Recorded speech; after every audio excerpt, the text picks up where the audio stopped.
ओम नमो भगवते वासुदेवाय। ओम नमो भगवते वासुदेवाय। ओम नमो भगवते वासुदेवाय। नारायणं नमस्कृत्य नरं चैव नरोत्तमं देवीं सरस्वतीं व्यासं ततो जायमुदीरये। नष्टप्रायेषु अभद्रेषु नित्यं भागवत सेवया भगवती उत्तमश्लोके भक्तिर्भवति नैष्टिकी। कृष्णाय वासुदेवाय देवकी नंदनाय च नंदगोपकुमाराय गोविंदाय नमो नमः। नमो पंकजनाभाय नमो पंकजमालिने नमो पंकजनेत्राय नमस्ते पंकजांग्रये। हरे कृष्ण। टेक्स्ट 34-35। ये च प्रलंब कर दर्दुरकेशी अरिष्ट मल्लेब कंस यवना कपि पौंडरा काद्या अन्ये च शाल्वा कुज बल्वल दंतवक्रा सप्तोक्षर शंबर विदुरत रुक्मिणी मुख्या ये वामृदे समति शलील आतचापा काम्बोज मत्स्य कुरु सृंजय कैकयाद्या यास्यन्ति अदर्शनम अलबल पार्थ भीमा व्याजावेन हरिना निलयं तदीयम्। Word to word. Ye, all those. Cha, totally. Pralamba, the demon named Pralamba. Khara, Dhenukasur. Dardura, Bakasur. Keshi, the Keshi demon. Arishta, the demon Arishtasur. Malla, a wrestler in the court of Kamsa. Ibja, Kuvalyapida. Kamsa, the king of Mathura and maternal uncle of Krishna. Yavana, the kings of Persia and other adjoining places. Kapi, Dvida. Pondraka Adya, Pondraka and others. Anye, others. Cha, as such as Shalva, king Shalva. Kuja, Narakasur. Balvala, king Balvala. Dantavakra, the brother of Shishupal, a dead rival of Krishna's. Saptoksha, king Saptoksha. Shambara, king Shambara. Vidurata, king Vidurata. Rukmi Mukhya, the brother of Rukmini, the first queen of Krishna and Dwarka. Ye, all those. Va, either. Mride, in the battlefield. Samatiti Shalilana, all very powerful. Atachapa, well equipped with bows and arrows. Kamboj, the king of Kamboj. Matsya, the king of Dwarbhanga. Kuru, the sons of the Dhritarashtra. Sranjaya, king Sranjaya. Kaikaya Adya, the king of Kekaya and others. Yasyanti, would attain. Adarshanam, impersonal merging with the Brahma Jyoti. Alam, what to speak of. Bala, Baladev, the elder brother of Krishna. Partha, Arjuna. Bhima, the second Pandav. Vyaja Avyena, by the false names. Harina, by Lord Hari. लयम abode तदीयम of him. तो ये दो श्लोक हैं एक साथ। तो इसका ट्रांसलेशन है, All demonic personalities like Pralamba, Dhenuka, Baka, Keshi, Arishta, Chanura, Mushtika, Kuvalyapida elephant, Kamsa, Yavana, Narakasur, Pondraka, great marshals like Shalva, Dvida monkey and Balvala, Dantavakra, the seven bulls, Shambara, Viduratha and Rukmi, and also great warriors like Kamboja, Matsya, Kuru, Sranjaya and Keikaya would all fight vigorously either with Lord Hari directly or with him under his names of Baladev, Arjun, Bhima, etc. And the demons thus being killed would attain either the impersonal Brahma Jyoti और इस personal abode in the Vaikuntha planets. तो ये बहुत बड़ा list है कृष्ण ने जिन असुरों को मारा और कृष्ण ने अपने भक्तों के माध्यम से किन असुरों को मारा। तो इतना बड़ा लिस्ट है। तो इनमें से एक एक असुर बहुत शक्तिशाली था। ऐसा नहीं कि कृष्ण का प्राकट्य आगमन सिर्फ कंस को मारने के लिए होता है।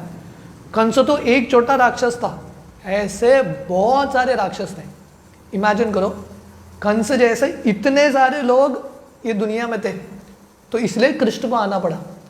तो कुरुक्षेत्र रणभूमि के पहले कुरुक्षेत्र का रणभूमि था जो वो फाइनल स्कोर सेटल हुआ। कृष्ण का इच्छा था कि जितने भी असुर हैं वो साइड में जाने चाहिए, क्योंकि जब डिवीजन होता है ऑटोमेटिकली पोलैरिटी होता है। जो अच्छे व्यक्ति हैं पांडवों के साइड में आएंगे और जो अधर्म के मार्ग में हैं ऑटोमेटिकली दुर्योधन के साइड में जाएंगे। तो कृष्ण को मारना आसान था। जो फाइनल युद्ध है कुरुक्षेत्र के रणभूमि में, हालांकि कृष्ण का ही इच्छा था, कृष्ण का ही शक्ति था, पर अर्जुन और पांडवों के माध्यम से कृष्ण ने कराया। पर उसके पहले भी कृष्ण ने इतने सारे असुरों को मारा। इमेजिन करो अगर कृष्ण शिशुपाल, दंतवक्र, कंस, जरासंध इनको पहले नहीं मारते थे, ये सब लोग कुरुक्षेत्र रणभूमि में दुर्योधन के साइड में होते थे। तो कृष्ण ने ऐसा सेटिंग किया, अर्जुन और पांडव जितना हैंडल कर सके उतना ही सेना दिया उनको, उतना ही महारथी। उसके पहले ही कृष्ण ने मार दिया। तो ये सब इतने बड़े बड़े दिग्गज को कृष्ण ने मारा। तो इन सब का नाम है यहाँ पे। तो कृष्णा बुक में ये सब कृष्ण कैसे मारते हैं एक एक को बहुत विस्तार से वर्णन आता है। Purport: all manifestations in both material and spiritual worlds are demonstrations of the different potencies of Lord Krishna. तो ये श्लोक में ब्रह्मा जी बता रहे हैं कि आगे जाके कृष्ण करेंगे। तो दिस इज लाइक प्रिडिक्शन, आगे जाके कृष्ण ये सब लीला करेंगे। तो यहाँ पे ब्रह्मा जी बता रहे हैं कि कृष्ण इन सब असुरों को स्वयं मारते हैं या अपने अलग अलग भक्तों के माध्यम से। अपने भाई बलराम जी थोड़े लोगों को मारते हैं, अर्जुन, भीम इत्यादि। तो कृष्ण का जो शक्ति है ये आध्यात्मिक जगत में भी दिखता है और ये भौतिक दुनिया में भी दिखता है। तो जो भी महान कार्य करता है वो कृष्ण के अनुमति और कृष्ण के शक्ति से ही होता है। यद्यद् विभूति मत सत्वम श्रीमत ऊर्जितम एव वा। तो कृष्ण गीता के 10वें अध्याय में बताते हैं जो भी विभूति दिखता है ये दुनिया में शक्तिशाली चीज, समझो कि मेरा ही अंश है। तो यही 10वें अध्याय गीता के कृष्ण बताते हैं पांडवों में से मैं अर्जुन हूँ, राइट। सो जितने भी योद्धा है उसमें मैं बलराम हूँ। तो ये सब कृष्ण के ही अंश हैं। The personality of Godhead Baladeva is his immediate personal expansion and Bhima and Arjun etcetera are his personal associates. तो बलराम जी उनके स्वयं के स्व अंश हैं और भीमा, अर्जुन इत्यादि उनके पार्षद हैं। तो इसलिए जब कृष्ण आते हैं अपने पार्षदों के साथ आते हैं। The Lord would appear and he does so whenever he appears with all his associates and potencies. तो भगवान आते हैं मतलब भगवान के पार्षद आते हैं। So this like understood. जैसा अगर बोलेंगे कि राजा जा रहा है तो राजा जा रहा मतलब उसके मंत्री जो इंपॉर्टेंट व्यक्ति हैं हर कोई जाता है साथ में। So this like understood. तो इसलिए जब कृष्ण आते हैं अलग अलग अवतार में तो कृष्ण कभी अकेले नहीं आते, कृष्ण अपने भक्तों के साथ ही आते हैं। इसलिए कृष्ण को सबसे ज़्यादा प्रसन्नता कब होता है? जब उनको हम संबोधित करते हैं भक्तों के नाम के साथ। यशोदा नंदन, नंद नंदन, पार्थ सारथी। तो इसमें कृष्ण को बहुत आनंद आता है। गोविंद जो गाय को चराते हैं, गोपाल, तो कृष्ण को आनंद आता है क्योंकि कृष्ण मतलब Krishna and his devotees. Therefore the rebellious souls like the demons and demonic men mentioned by names like Pralamba would be killed either by the Lord himself or his associates. तो जब भी कृष्ण आते हैं, कृष्ण दो कार्य करते हैं, धर्म की स्थापना करते हैं और जो अधर्म के मार्ग में है उनका नाश करते हैं. तो कृष्ण स्वयं करते हैं या कृष्ण किसी से करवा के लेते हैं अपने भक्तों के माध्यम से. All these affairs will be clearly explained in the 10th canto. तो ये जो एक श्लोक में, दो श्लोक में 34-35 इतना बड़ा लिस्ट दे दिया, इसका विस्तार में 10वें स्कंद में वर्णन आता है. तो एक एक असुर को प्रलंब, धेनुक, बक, केशी, अरिष्ट, चाणूर, मुष्टिक, कुवल्यपीड़, कंस, नरकासुर, एक एक असुर को कैसे मारते हैं, एक एक अध्याय है विस्तार में. पर यहाँ पे ब्रह्मा जी ने पूरा जिप फाइल बना दिया है, पूरा कंसाइज करके 2 ही श्लोक में ऑलमोस्ट इतने सारे अध्याय कंडेंस कर दिया है. इसलिए प्रभुपाद लिख रहे हैं विस्तार में 10वें स्कंद में आएगा. But we should know well that all the above mentioned living entities killed would attain salvation either by being merged in the Brahma Jyoti of the Lord or being allowed to enter into the abodes of the Lord called Vaikunthas. तो पर क्योंकि ये सब असुर कृष्ण के हाथों मरते हैं, या कुरुक्षेत्र के रणभूमि में अर्जुन मारते हैं, भीम मारते हैं, पर कृष्ण को सामने देखते हुए मरते हैं, इन सबको कृष्ण वरदान देते हैं ब्रह्म ज्योति में लीन हो जाएंगे या वैकुंठ में कहीं स्थान मिलेगा. मतलब कृष्ण की इतनी महानता है, दया है, जो असुरों को भी कृष्ण मारते हैं. मतलब कृष्ण के संपर्क में आने से ही व्यक्ति शुद्ध बनता है, just in coming in touch with Krishna. तो ये कृष्ण की महानता है. This has already been explained by Bhishmadev the first canto. तो भीष्मदेव ने पहले स्कंद में ऑलरेडी समझाया है कृष्ण की महानता. All persons who participate in the battlefield of Kurukshetra or otherwise with Lord or with Baladev etc. would benefit by attaining spiritual existence according to the situation of their minds at the time of death.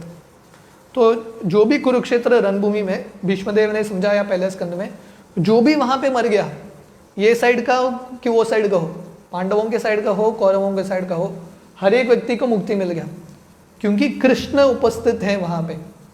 तो कुरुक्षेत्र का रणभूमि हो या कहीं और पे कृष्ण ने मारा है, या कृष्ण के भक्तों के संपर्क में कोई असुर आया है, बलराम जी ने मारा है, हर एक व्यक्ति को स्पिरिचुअल एग्जिस्टेंस मिलता है अपने अपने मन के स्थिति के अनुसार. किसी को ब्रह्म ज्योति, किसी को Vaikuntha. Those who recognize the Lord would enter Vaikuntha, and those who estimated the Lord as only a powerful being would attain salvation by merging in the spiritual existence of the Brahma Jyoti of the Lord. तो जिन्होंने इन असुरों में से जिन्होंने स्वीकार किया था कि भगवान कृष्ण भगवान है, उनको वैकुंठ की प्राप्ति, और जो लोग ये मानते हैं कि कृष्ण सिर्फ सर्वशक्तिशाली व्यक्ति है, भगवान नहीं है, उनको ब्रह्म ज्योति में सायुज्य मुक्ति, ब्रह्म ज्योति में लीन होने का अवसर. But every one of them would get release from material existence. Since such is the benefit of those who played with the Lord inimically, one can imagine what would be possible for those who devotedly serve the Lord in transcendental relationship. तो हमको इसे प्रेरणा ये नहीं लेना चाहिए मैं भी असुर बनूंगा, है कि नहीं. वो ये सीख नहीं है, लेसन नहीं है. हमारे लिए लेसन क्या है, सीख क्या है कि अगर कृष्ण इन असुरों को भी सायुज्य मुक्ति दे रहे हैं, जो कृष्ण के साथ युद्ध करने के लिए ईर्ष्या के भाव से आते हैं, अगर हम कृष्ण का भक्ति करेंगे, भक्तिमय सेवा सही भाव से, सही दृष्टिकोण से, अनुकूल दृष्टिकोण से, हमको क्या मिलेगा वो सोचो. तो प्रभुपाद यही बता रहे हैं कि अगर ये असुरों का ही ये गति है तो भक्तों का क्या गति होगा, तो उसके बारे में हम चिंतन कर सकते हैं. We can think about it. तो इसलिए उद्धव का ये प्रार्थना है भागवतम में कि कृष्ण का दया इतना है, जो पूतना आती है कृष्ण को मारने के लिए, कृष्ण पूतना को धात्री का स्थान, अपने माँ का स्थान देते हैं आध्यात्मिक जगत में. तो कृष्ण इतने दयालु हैं, कौन कृष्ण का भक्ति नहीं करेगा, कृष्ण का आश्रय कौन नहीं लेगा. तो इस तरह से ब्रह्मा जी कृष्ण का गुणगान कर रहे हैं. टेक्स्ट 36. कालेन मिलित दीयाम अवमर्ष्य नृणाम शोक्तायुषां स्वनिगमो बत दूरापारः आवृहितस्त्व अणुयुगं स हि सत्वत्याम् वेदद्रुमं वितपशो विभजिष्यति स्म।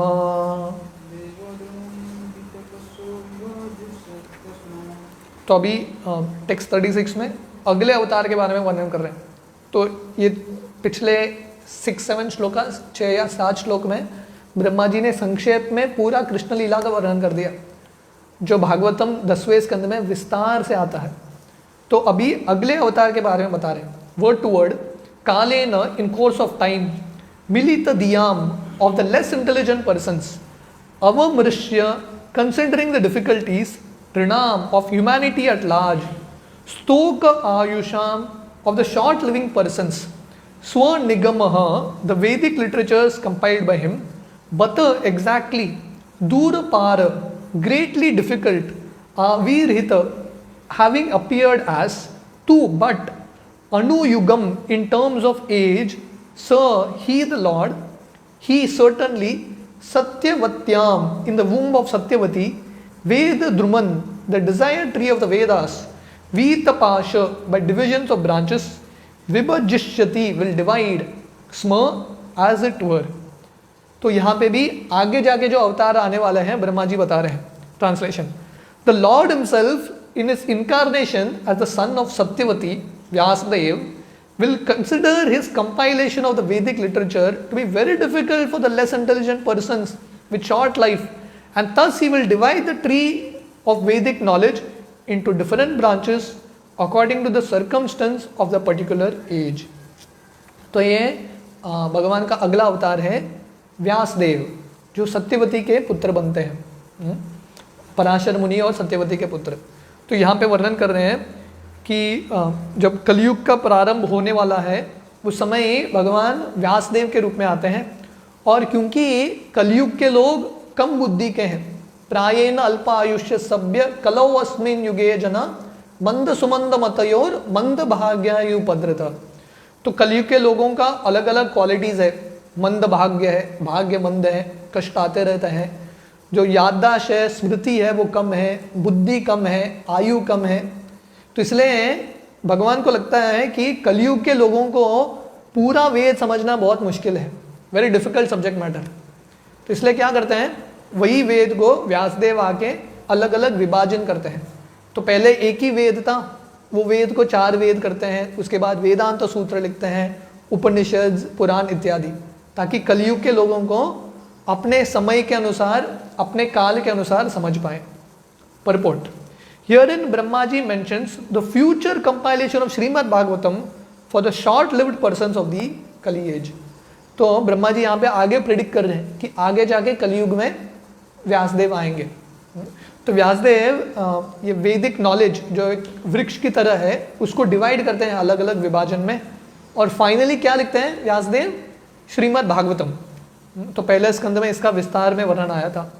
As explained in the first canto, the less intelligent persons of the age of Kali would not only would be short lived but also perplexed with so many problems of life due to the awkward situation of the godless human society।